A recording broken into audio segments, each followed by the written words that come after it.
यो चाहिँ फेरि साथीहरु यो के हो भन्दाखेरि यो पनि कोलाप्सेबल बोतल पानीको बोतल हो।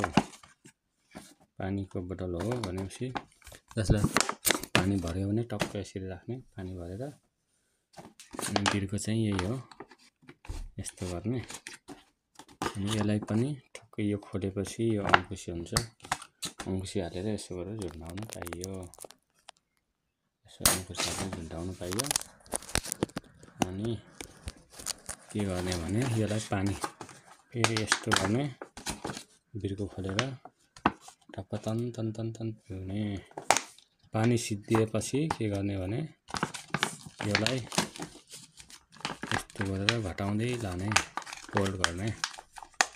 फोल्ड गरेर यो अलिक गोलो गोलो आकारकोमा बनाउनु पर्छ। अनि यस्तो गर्ने, झोलामा हाल्नु पर्यो भने अथवा खोल्टीमा हाल्नु पर्यो भने यस्तो बनाउने, अथवा झुन्डाउनु पर्यो भने यतिकै झुन्डाउँदा हुन्छ।